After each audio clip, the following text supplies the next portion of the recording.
العالمين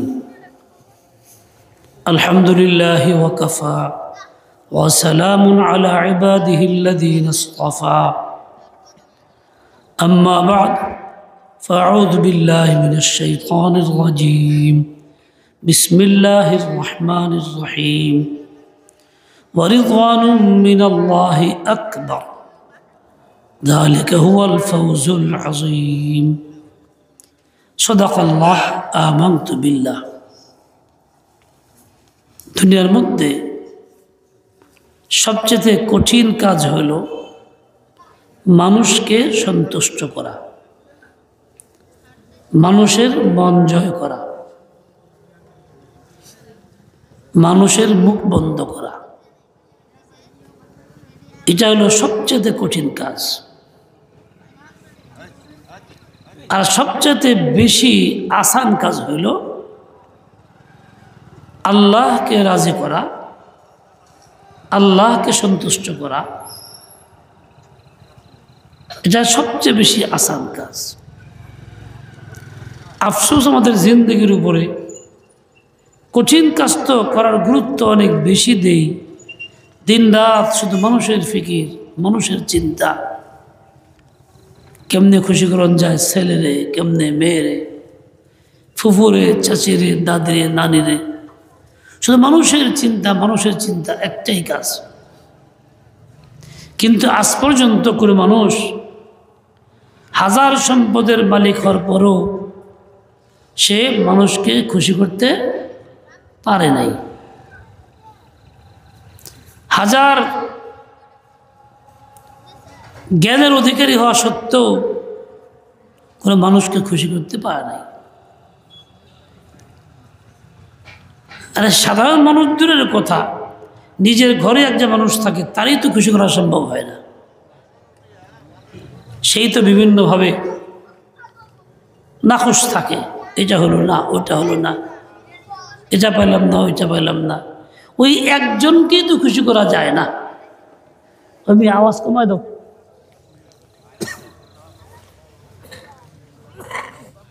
অথচ আমরা এই জন্য ব্যস্ত, সবসময় ব্যস্ত আর ব্যস্ত। শুধু মানুষকে কেমনে খুশি করব, এই জন্য কোনো নেক আমল। আমি আওয়াজ কমাও, এখানে এত বকরা আওয়াজ কেন? বাইরে আওয়াজ কমাই দাও।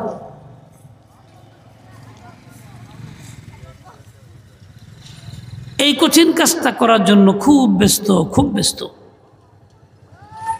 এই জন্য ঘুম খাওয়া বন্ধ, কিন্তু সম্ভব না এটা। এক বুজুর্গ বলছেন, আসহাবু শাইইন ফিল ওয়ুজুদ ইরদাউন নাস। পৃথিবীর মধ্যে সবচেয়ে কঠিন কাজ হলো মানুষকে সন্তুষ্ট করা, হয় না। অন্য সব মাখলুককে তো সন্তুষ্ট করা সম্ভব না, নিয়ন্ত্রণের বাইরে। মানুষ যা নিয়ন্ত্রণের ভিতরে তাকে সম্ভব না। সাইয়্যিদুনা সুলাইমান আলাইহিস সালাম দাওয়াত করছেন সমস্ত মাখলুককে, এদেরকে মেহমানদারি করবেন, খুশি করবেন, এই জন্য দাওয়াত করছেন। 6 মাস পর্যন্ত খানা পাকানো হয়েছে, খানার স্তূপ চলছে। এই খানাগুলি নষ্ট হবে, ফ্রিজ তো ছিল না। আল্লাহ তাআলার হুকুমে সুলাইমান আলাইহিস সালাম বাতাস করো, বাতাস আসা যাওয়া করো উপর দিয়া, যাতে করে গরমে খানা নষ্ট না হয়। বাতাস যেহেতু লাগছে অনবরত, খানা নষ্ট হয় নাই। এই সব কিছুর পরে যেদিন মেহমানদারির দিন, 1 মাসে 1 লোমা সব শেষ করছে, খানা একটাও নাই। মাছ বলে আরো খাবার চাই, বলে কও কি তুমি, এত খানা খাও? বলে যা খাইস তার 3 গুণ খাই। আজকে তো আপনার দাওয়াতের কারণে আল্লাহ তাআলা স্বাভাবিক রিজিক দেন নাই যে না সুলাইমান দাওয়াত হলে খাও গা, আজকে আমার না খায় থাকতে হবে। অন্যদিন আপনার দাওয়াত থাকে না, সেদিন এরকম 3 গুণ খানাই মিলে আমার। আল্লাহ তাআলা কত বড় ক্ষমতার অধিকারী। না একটা মাখলুক মাছ এত বড় বানাইলেন, 6 মাসের আয়োজিত সকল খানা 1 লুকমা খতম হয়ে গেল। আমরাও তো কোনো আত্মীয় স্বজনের দাওয়াত অনুষ্ঠান করলে, বিয়ে শাদী ইত্যাদির মধ্যে আয়োজন করি, 1 মাস আগে থেকে প্ল্যান প্রোগ্রাম আয়োজন, বাজার বাবরচি কত কিছু সব পাকশাক করে পরে খাওয়াই খুব কষ্ট করে, মাথার ঘাম পায়ে পরে খেয়ে করে, এটা ভালো হয় নাই, ওই যে এরকম হয়েছে, ওটাই গন্ধ লাগে, ছোটো লোকের কারবার করছে। আমরা কি এরকম খাই নাকি? চলে কি চলে না? মানুষের কষ্ট, এই লোকগুলো খুশি করা যায় না, সম্ভব না। সে কখনো তৃপ্ত হয় না, অথচ মানুষকে খুশি করার জন্য পাগল। এমনকি দিনের যেসব কাজগুলি আছে সেগুলির মধ্যেও মানুষকে খুশি করার চিন্তা। হাফেজ সাহেব তারাই পড়েন, মানুষকে খুশি করার জন্য খুব দ্রুত পড়তেছেন, খুব দ্রুত। তারাবি কি মাখলুকের জন্য না আল্লাহর জন্য? তারাবির দ্বারা মাকসদ কি? আল্লাহকে রাজি করা না মাখলুককে রাজি করা? মুসল্লিদের রাজি করার জন্যই খুব দ্রুত পড়তেছেন, শুদ্ধ অশুদ্ধের খোঁজখবর থাকতেছে না। ইমাম সাহেব দ্রুত নামাজ পড়ে ওঠা বসা করে, মোটের মধ্যে শেষ হয়ে যায়। কেন? মাখলুককে খুশি করার জন্য। পিছে মুসল্লি আছে, কেউ ওখানে যাইব, কেউ টিভি দেখব, কেউ ব্যবসা বাণিজ্য করবো, হেরা অস্থির, খালি খুব বা ছোটো করেন, হ্যাঁ খুশি করার জন্য অস্থির। কিন্তু কোনোদিন হইছে মুসল্লিরা খুশি? হ্যাঁ যতই বেনিয়ম করে, সুন্নত তরক করে, আল্লাহর মর্জির খেলাফ চলে, মাখলুক এতে রাজি হয় না, আর উল্টা আরো দাবি দাওয়া বাড়তে থাকে। এই যে মাহফিলগুলির মধ্যে ইসলামী মাহফিল, সম্মেলন, মহাসম্মেলন ইত্যাদি নাম দিয়া আয়োজন করা হয়, লোকজন আসে, এতে মাদ্রাসা কর্তৃপক্ষ, মাহফিল কর্তৃপক্ষ এটা খাওয়ায়, ওইটা খাওয়ায়, এই চিন্তা করে, ওই চিন্তা করে, কত কিছু করে খুশি করার জন্য। তাতে কি কেউ বেকার টাকা হয় না? আমরা ইজ্জত করলো না, সম্মান দিল না, আমার উমুকটা করলো না, আমার উমুকটা করলো না, ব্যক্তির খাওয়াইলো, আমি গ্রামের প্রধান, আমার খাওয়াইলো, আমি টাকা দিয়েছি, হয় কি হয় না? এতে মানুষকে খুশি করা সম্ভব হয়? তা কিন্তু হয় না। অথচ মূল লক্ষ্যই এর খুশি করা। এই জন্য যত সব আয়োজন, ক্ষমতার বাইরেও কাজ, এটা ধান্দার মধ্যে আসি, ধূম্রজালের মধ্যে আছে, মাখলুক নিয়ে ব্যস্ত। মনে রেখো পৃথিবীতে মাখলুক নিয়ে ব্যস্ত খুশি করতে চাইবা, তোমার জীবন খতম হয়ে গেলেও খুশি করতে পারবা না। তুমি চাকরি করো, অধীনস্থ তোমার থেকে আশা করে টাকা পয়সা এটা সেটা যতই দিতে থাকো, তোর হাত যদি খালিও থাকে বলবে তোমার কাছে অনেক টাকা আছে, নাহলে দিল কেমনি আর দিন, ওর কাছে মেলা টাকা আছে, মিশা কথা গোপন করে রাখছে, আমাকে দেয় না। বলবে কি বলবে না? আপনি কষ্ট করছেন, বিভিন্ন মুসলমানের কাছে চায়া চিন্তা কিছু জিনিস জোগাড় করছেন, এলাকার গরিব মানুষের দিবেন, দিছেন, কিছু লোক বলবে রেখে বাপের দা দেয়, মানুষের তা আনছে তাও দেয়, দিছে স্যার না, খাইছে পারো না। কি লোকগুলি পায় খুশি হয়? উল্টা বদনাম করতে থাকে কিনা? মানুষকে চিন্তা করার ফিকিরটা একদম বেকার ফিকির। এবং এই চিন্তাটাই হলো শিরকি চিন্তা, এটা শিরকে খফি। ফামান কানা ইয়ারজু লিকা রাব্বিহি ফালইআমাল আমালান সালিহা। ও আল্লাহর বান্দা বান্দি শুনো, তুমি যদি আল্লাহকে পাইতে চাও, খুশি করতে চাও, আল্লাহর সঙ্গে সাক্ষাৎ করতে চাও, কিরকম সাক্ষাৎ? মুখ কালোর সাক্ষাৎ না, খুশির সাক্ষাৎ করতে চাও, তাহলে কি করো জানো? ফালইআমাল আমালান সালিহা, তাহলে তুমি যেন নেক আমল করতে থাকো। কেমন নেক আমল? যেটা রিয়া মুক্ত, লৌকিকতা মুক্ত, শিরক থেকে মুক্ত। ওয়ালা ইউশরিক বিইবাদাতি রাব্বিহি আহাদা, যেখানে শতভাগ থাকবে আমি আল্লাহকে রাজি করার জন্য করতেছি, তাহলে সেই ক্ষেত্রে আল্লাহ তো রাজি হবেনই, সন্তুষ্ট আল্লাহ তাআলা হবেন। মাখলুক রাজি হোক না হোক মুঝে কুছ পরোয়া নেই, কে কি বলবে না বলবে আমার কোনো পরোয়া নাই, ওই চিন্তা আমি করি না, আমি করি আল্লাহ তাআলার চিন্তা। আচ্ছা দুনিয়ার মাখলুক সবাই আমারে খুব ভালোই বলল, তাতে কি আসলো গেল, মুখে ভালো তার রয়ে গেল, আমার শরীরে কি বাড়লো? আমি আল্লাহর কাছে কি পাইলাম, কবরের জবাবদিহিতা কেমনে করব? আর সবাই খারাপ বলল, কিন্তু তাতে আমার কি ক্ষতিটা হইল? আমি কেন মাখলুকের চিন্তা করতেছি? ও খারাপ বললে কি, ভালো বললে কি? হে খারাপ বললে কিছু আসে যায় না, আমার চাউলও ঘরে বৃদ্ধি হয় না, টাকাও পারে না, জমিও দিনই বার থাকে না ভালো বললে। ও খারাপ বললো জমি কিনে আমার কমে না, যা আছে তাই হয়। দুনিয়ার কি নোকসান আমার হইল? হইল তো একটা হইল আখিরাতের নোকসান হইল, দিনের নোকসান হইল। আমি মাখলুকের চিন্তা কইরা শিরক মুক্ত হইলে পারলাম না, শিরকে আক্রান্ত হয়ে গেলাম, আমার আমলটা গ্রহণযোগ্য হইল না। এই আমল নিয়ে আল্লাহর সঙ্গে সাক্ষাৎ করা সম্ভব না। একসঙ্গে দুইটা হয় না, মাখলুকও হবে খালেকও হবে, দুইটা রাজি একসঙ্গে হইতে পারে না। দুই যেমন দিয়ে একসঙ্গে হয় না। হয় খালেককে রাজি করো, মাখলুক নারাজ হবে। আর মাখলুককে রাজি করতে যাও, ও তো রাজি হবেই না, আল্লাহ নারাজ হবে। আমও যাবে, সালাও যাবে। আম্মা যান আয়েশা রাদিয়াল্লাহু আনহাকে হযরত মুআবিয়া বলছিলেন যে নসিহত করেন, লিখছিলেন তুমি যদি মাখলুককে রাজি করতে চাও আল্লাহর সন্তুষ্টিকে পিছে ফেলাইয়া দিয়া, তো মাখলুক তার প্রতি রাজি তো হবে না, উল্টা আল্লাহর খুঁজে পড়বা। আর যদি তুমি আল্লাহকে রাজি করতে চাও, মাখলুক যেমন না তাই হোক, দেখবো যে আল্লাহ রাজি হয়ে গেছেন, বাকি সব রাজি হয়ে গেছে। তোমার কাজ তো ছিল আল্লাহকে রাজি করা। এমন কোনো মানুষ আমার নজরে পড়ে না যে লোক হয়তো মাখলুকের ফিকির নেই। যে কোনো ভালো কাজ করতে চায় আগে মাখলুক, আগে উমুক, আগে তুমুক। ও ভাই, জিন্দিগি এমন বানাও যে জিন্দিগি রসুলের জিন্দিগি ছিল। রসুলের জিন্দিগি একটাই ছিল, এক কাজে, এক উদ্দেশ্যে, একটা কথাই ছিল, সেটাকে আল্লাহকে রাজি করো। আল্লাহ ওইটা চান, আল্লাহ ওইটা চান, আল্লাহ চান। আল্লাহ বলেন ওয়ারিদওয়ানুম মিনাল্লাহি আকবার।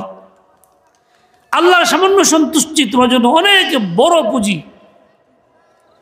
অনেক বড় কাম, তোমার বড় আমল আল্লাহকে রাজি করা। তুমি রাজি করো তো আল্লাহকে রাজি করো।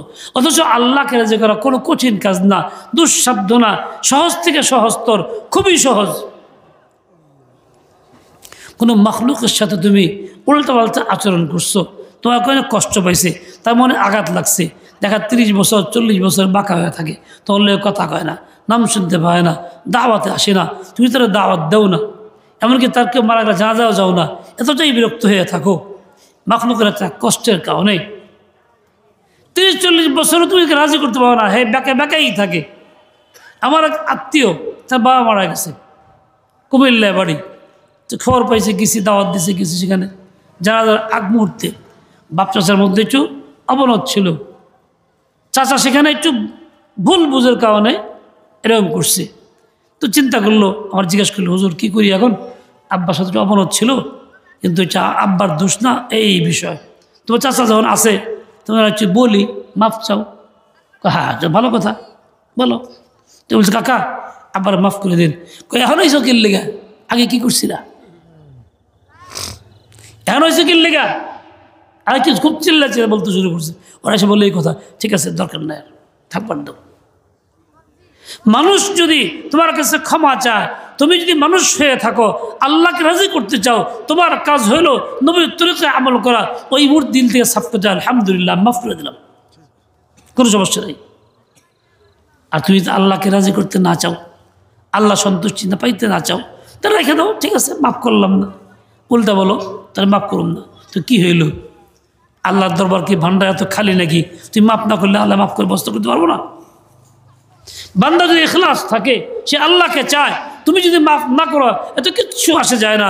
আল্লাহর ধন সম্পদ অনেক বেশি, বান্দার অনেক বড়, তিনি এমন ব্যবস্থা করবেন তুমি 1 লাখ এড়ে দেবে। করবেন কে? আল্লাহ। বান্দাকে দেখেন যে বান্দা এর দিল সহি কিনা, নিয়ত সহি কিনা, সত্যি আমার সন্তুষ্টি চায় কিনা, আমার জন্য কাজটা করতেছে কিনা। এই জন্য হাদিসে উল্টা ওয়াইদ আছে, মাফ চাইলো মাফ করলো না, বলে এর জন্য ওই লোকটা কেমন পাপ করলো, বলে আশেরের মতো পাপ করলো, সে গাদ্দার, কিয়ামতের ময়দানে তার কঠিন শাস্তি হবে। উল্টা কিন্তু মেয়ে লোক মনে করে মাপ না করে খুব কামিয়া হয়েছে, জিতছি, এরে ছাড়তাম না। পাগল আর এইরকম লোকের মধ্যে পার্থক্য নাই। একজন পাগল, মাথায় বুদ্ধিশুদ্ধি কম, আসলে পাগল, হ্যাঁ দেখে হাঁটে আর দেখে সূর্য তার লগে আটতাছে, হাঁটে কি হাঁটে না? হাঁটলে চান্দ্র মনে হয় সাথে হাঁটতেছে। একটা অনুষ্ঠান, বিয়ে-শাদীর অনুষ্ঠান, বড় আয়োজন, সামিয়ানা আছে, লোকজন দাওয়াতে গেছে, হয়ে গেছে, ফেরত দিছে। তো তোমার তো কার্ড নাই, তোমার জায়গা নাই, ফেরত দিছে বলে মনটা খুব খারাপ। কি করবো?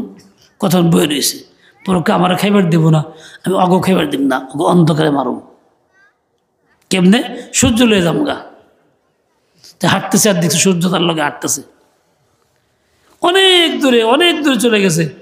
এখন কয় যা সাল্লাহ, এখন দেখ কেমন লাগে, অন্ধকারে ফালাইছি না, সূর্য লয়ে আইছি না, এখন খাকাতে ভালো করে। আচ্ছা কন দেখি, এই পাগলদের চিন্তায় সূর্য কি হেরে চলে গেছে, না সূর্য সব জায়গায় আলো দিতেছে? বাচ্চারা কি আলো থেকে বঞ্চিত হয়েছে যারা আয়োজন করছে? পাগলের চিন্তা মাপ করতাম বেহি, ও কি করে? ও পাগল, একদম ডাইরেক্ট পাগল। এই পাগল সূর্য লয়ে যায়, এই মাপের বোঝা লয়ে যায়, মাফি করতাম না, যা করে কোথায়, তাতে কি মাপ বন্ধ হয়ে দেব? আল্লাহ রহমত বন্ধ হবে না।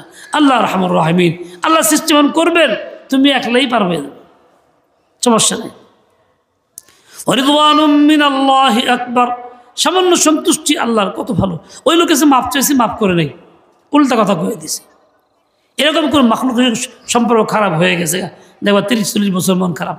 এক লোক নামাজ পড়তো না মসজিদে গিয়ে 52 বছর। আমার কাছে কয় এই ঘটনা সম্পর্কে মাও বলতে পারে, বাকি না এই ঘটনা খুব অন্যায়, কাজটা অন্যায় করছেন, আপনি যান। একজন ব্যক্তির সাথে অমনত হয়েছে, ওই ব্যক্তি নামাজ পড়ে সেখানে, এই জন্য সে যায় না, মসজিদ ছাড়ছে। তাহলে এই অবনতটা কত বড় ক্ষতিকর, কারণ এই আত্মার রোগ অবনত হওয়া কত বড় রোগ এটা, যার জন্য সে 52 বছর মসজিদে যায় না, জামাতে হাজির হয় না, আখিরাত ধ্বংস করতেছে।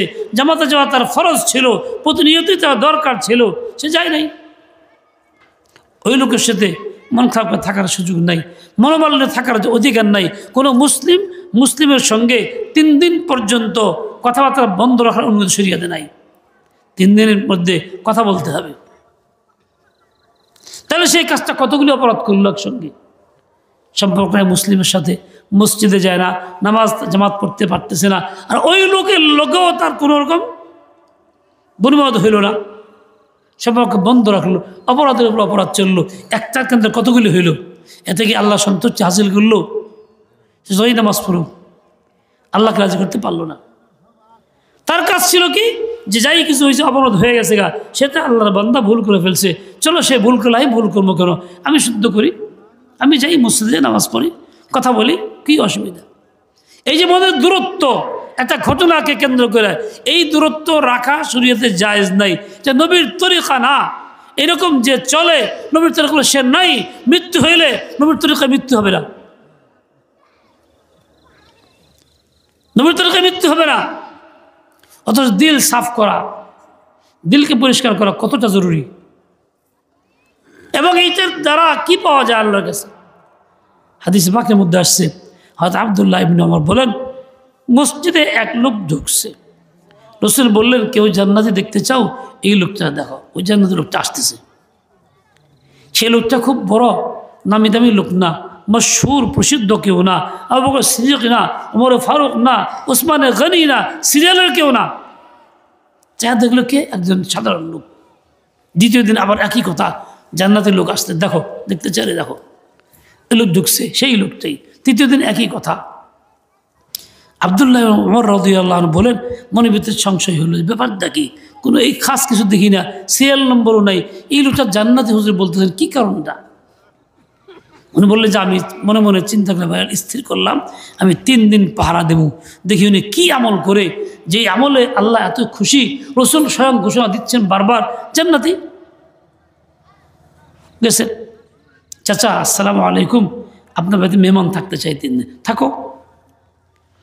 মেহমানদারি করেন, খাওয়ান, নামাজ যান, উনিও যায়, আবার এসে কাজকর্ম করে স্বাভাবিক, রাতভর এসে নামাজ পড়ে ঘুম দেয়, রাত্রে কিছুই করে না, তাহাজ্জুদ পড়ে ঘুমাইতেছে, ফজর সময় উঠছে, জামাতে গিয়ে হাজির।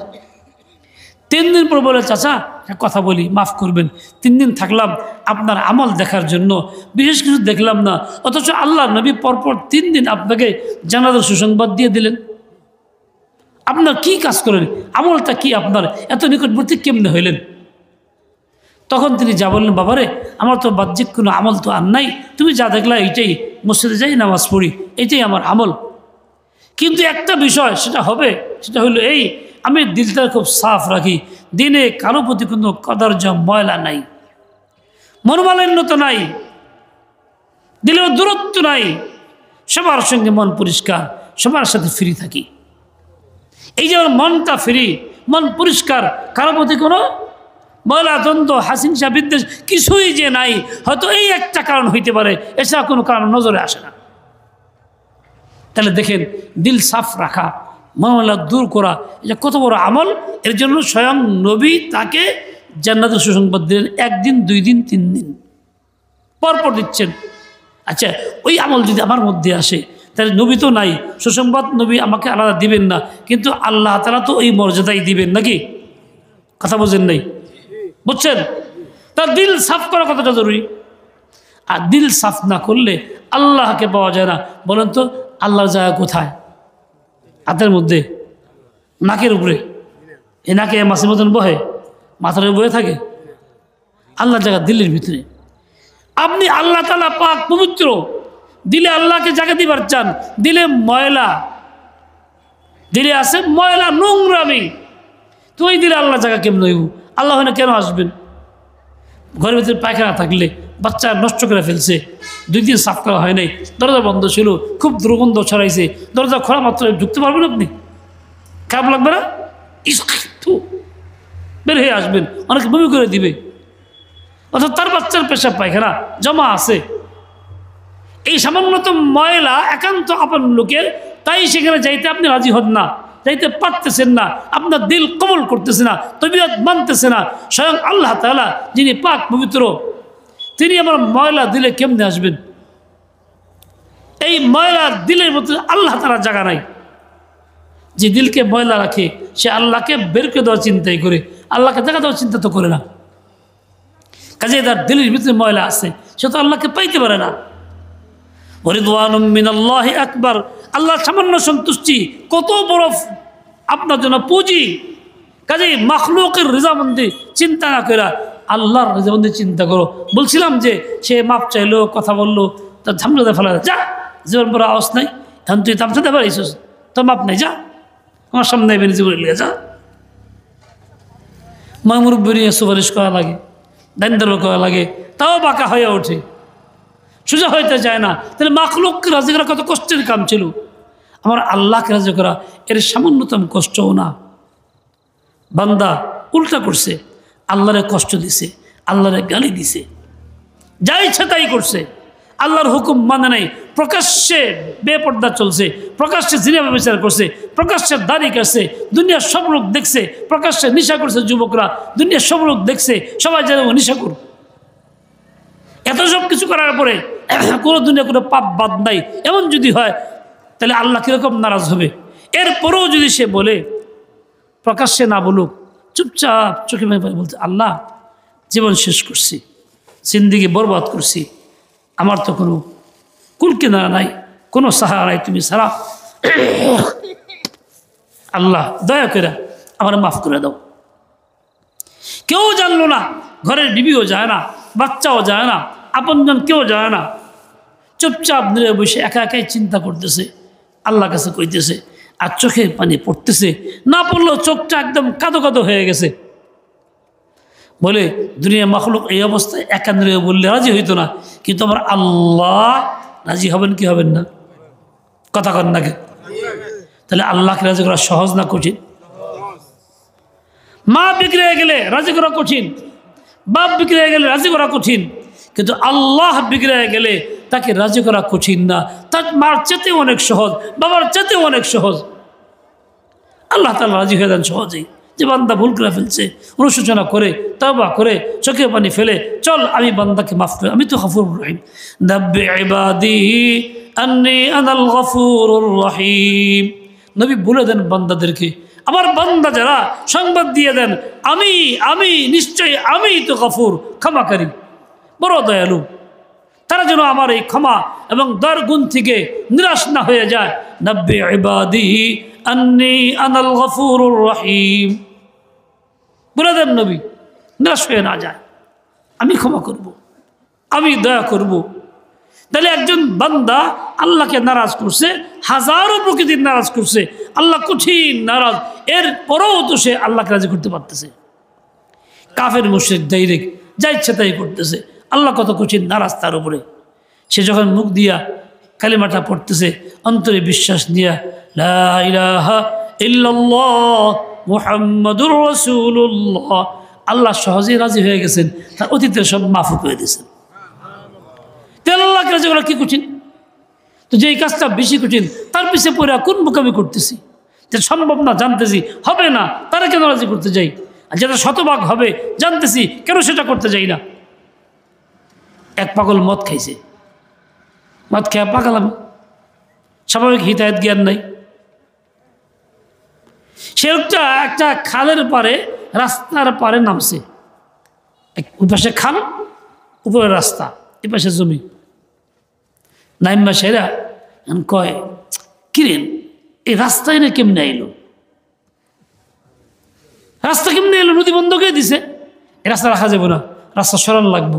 হের লেগে ধাক্কা দেয় দুই হাত দিয়া, রাস্তা কি সরবো?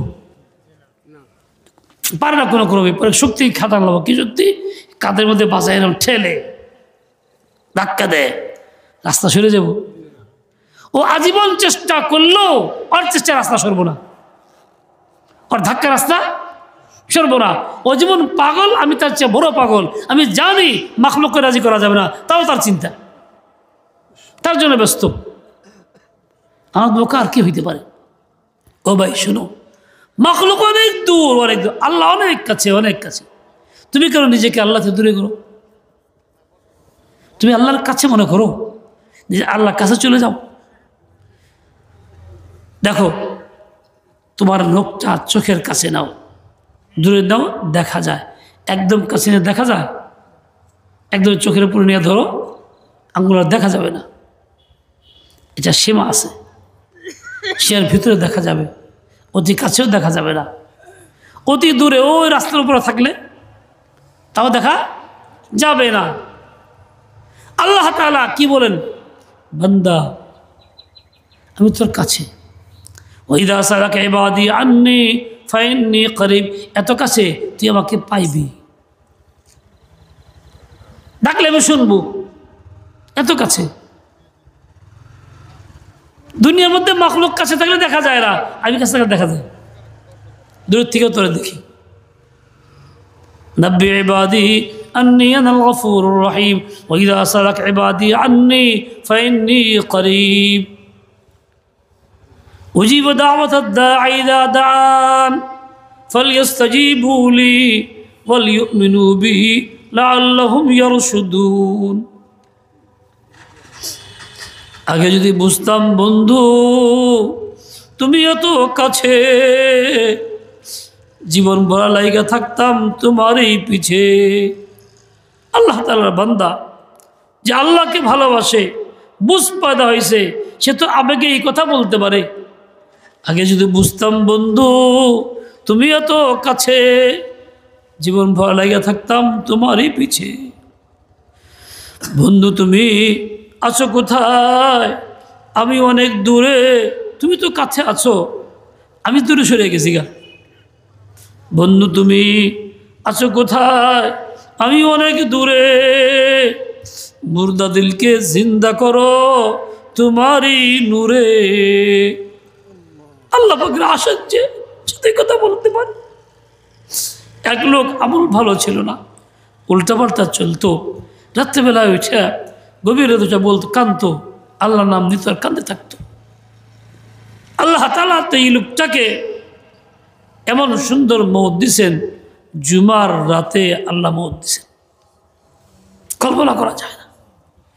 আমার আত্মীয় নানা ছিলেন, রাত্রেবেলায় উঠা আল্লাহ কাছে কাঁদতেন, নামাজ 4 রাকাত পড়া দীর্ঘ সময় বলতেন, 1000 বছর বাঁচলেও রে মন একদিন মরণ হবে। বাস শুরু হইল। আল্লাহর বান্দা যে হয় সেটা আল্লাহর জন্য হয়, পাগল পড়া আল্লাহর জন্য, সে আল্লাহকে রাজি করতে চায়। এই জন্যই তো আশিক যে আল্লাহ তাআলাকে মোহাব্বত যে করে ভালোবাসে, তার নিজের মোহাব্বতের ভাষায় তাবির করে। সে তো আল্লাহ কেমন কাছে মনে করে, আল্লাহ তাআলা জিকির এত বেশি করে, তার ফিকির থাকে, চিন্তা থাকে। দিল মেরা হো যায় এক ময়দানে হো, তুই তো হো, তুই তো হো, তু ही तो, और मेरे तन में बजाए आबो गिल, दर्द दिल हो, दर्द दिल हो, दर्द दिल। 80 বছর বয়স একজন বুড়া, আপনজন সব চলে গেছে, বিবিও মারা গেছে, ছেলে পেলেও নাই, সে চলতে পারে না, বাড়ি ভিটে বেঁচে খেয়া ফেলাইছে, কামড় দিতে তো পারে না, সামর্থ্য নাই, তো কোথায় থাকবে? পাশের এক বাড়ির বারান্দায় থাকে, বাড়িতে ঘরের ভিতরে স্বামী স্ত্রী থাকে, বারান্দায় ওই লোকটা থাকে। 80 বছরের বৃদ্ধ, বারবার কাশ আসে, রাত জাগে, ঘুমাইতে পারে না, তার কাশের কারণে স্ত্রী, ওই বেটার স্ত্রী ঘুমাইতে পারে না। একদিন স্ত্রী বলতেছে, এ বইয়ের হেদ্দে সরাও, যদি না সরাও তোমার সংসারে আমি থাকবো না, আমি ঘুমাইতে পারতেছি না। তুই বেচারা বিবির মোহাব্বতে মাখলুককে খুশি করার জন্য, বিবিকে খুশি করার জন্য তারাই দিছে, তোমার জায়গা এখানে নাই, তুমি পথ ধরো, অন্য জায়গায় যাও। এই লোকটা কাঁপতে কাঁপতে লাঠি নিয়ে বড় করে করে বারান্দার থেকে নামে, বাড়ি এরিয়ার থেকে নেমে যায়, চোখে গিয়ে রাস্তায় গিয়ে বলে, আল্লাহ, দুনিয়ার সব থেকে আমি বিতাড়িত হয়ে গেছি, তোমাকে রাজি করি নাই, জীবনভর নাফরমানি করছি, সে দুনিয়ার সব চলে গেছে, আপনজন কেউ একজন সাথী আমার নাই, যাও ছিলাম একজনের আশ্রয়ে, সে বড় করে দিল, আমি দুই চোখে অন্ধকার দেখি। আল্লাহ, আমি জানি, বিশ্বাস করি, তুমি ছাড়া আমার আর কেউ নাই, তুমি আমাকে আশ্রয় দিয়ে দাও।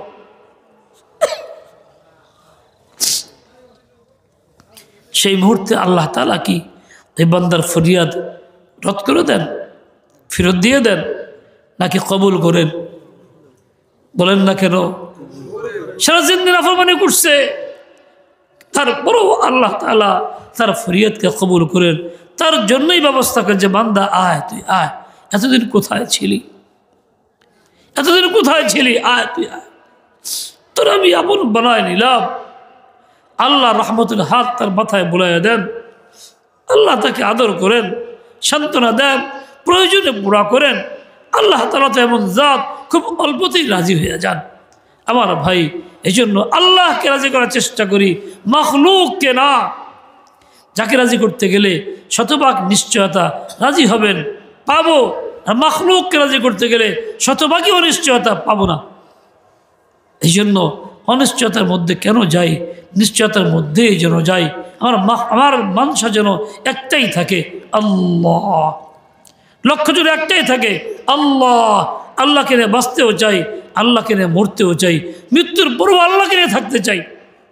আল্লাহ আমার আপন, আল্লাহ আমার আপন, আল্লাহ আমার আপন। আল্লাহ তাআলা আমাকে তৌফিক দেন। এরকম কেমনে থাকবো, কিভাবে এই অবস্থা সৃষ্টি হবে? বলে ওরকম যে আল্লাহকে আপন বানায় ফেলছে, রাজি করে ফেলছে, তার পথে তুমি চলো। তন্হা না চল সकोगे मोहब्बत की राह में, मैं चल रहा हूँ तो आप मेरे साथ आइए।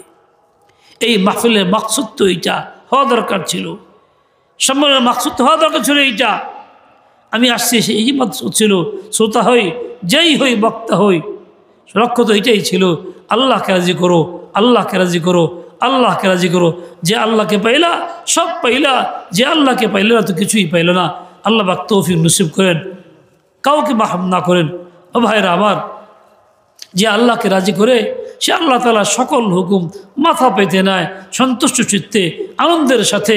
সে যেমন নামাজকে মাথা পেতে নেয়, রোজাকে মাথা পেতে নেয়, সে যেমন পর্দাকে মাথা পেতে নেয়, হজকে মাথা পেতে নেয়, ঠিক খেলাফত ব্যবস্থার চেষ্টা এটা মাথা পড়ে নেয়।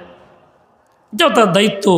এটা ইসলাম নামাজের মতো, রোজার মতো, হজের মতো, যার দ্বারা নবী পাক সাল্লাল্লাহু আলাইহি পৃথিবীতে পরিপূর্ণ শান্তি প্রতিষ্ঠা করেছেন, সেই ব্যবস্থা আমার কাজ, ওটা আমার ইসলাম।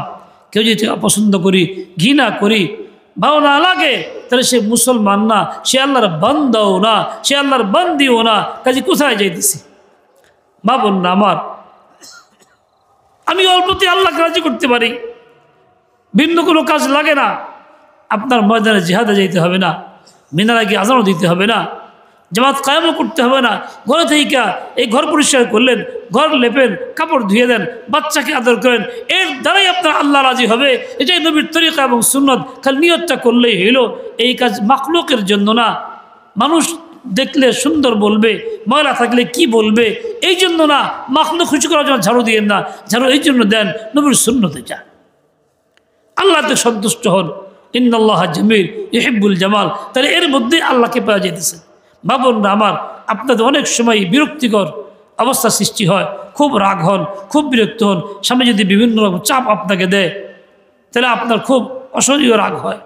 যা ইচ্ছা তাই বলেন।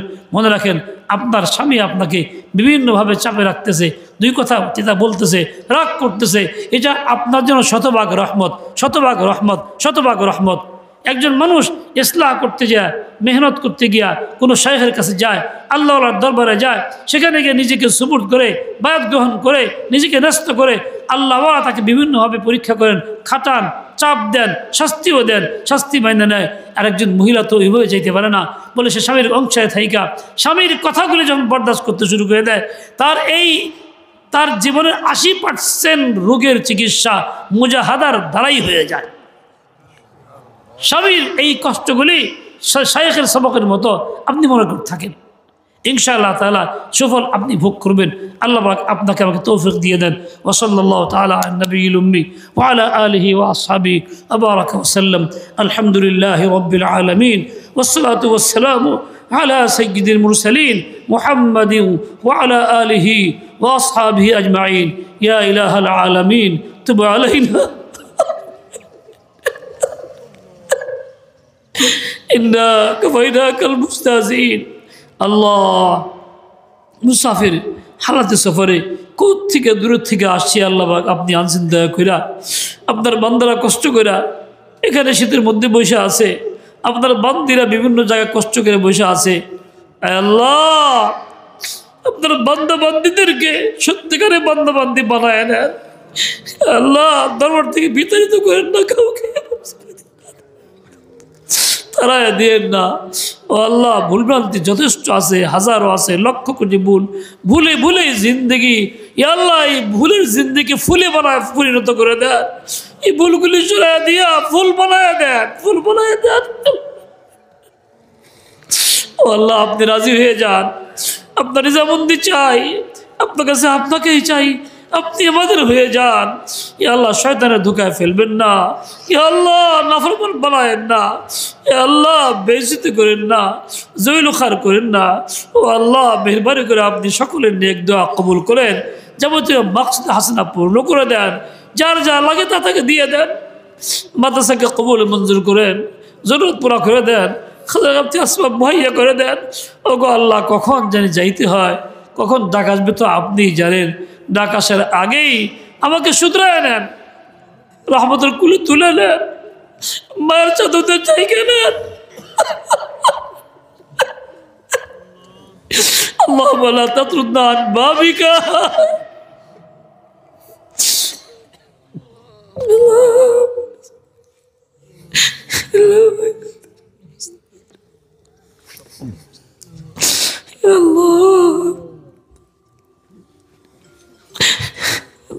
أجرنا من خزي الدنيا وعذاب الآخرة. اللهم لا تقتلنا بغضبك ولا تهلكنا بعذابك وعافنا قبل ذلك يا الله.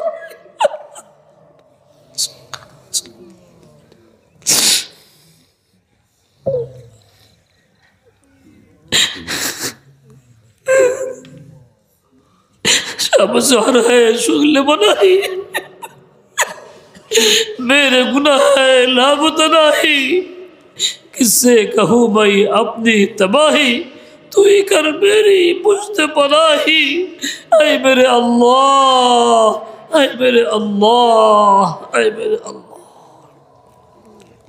रब्बना तक़ब्बल मिन्ना इन्नका अंतस समीउल अलीम बिरहमतिका या अरहमर राहिमीन।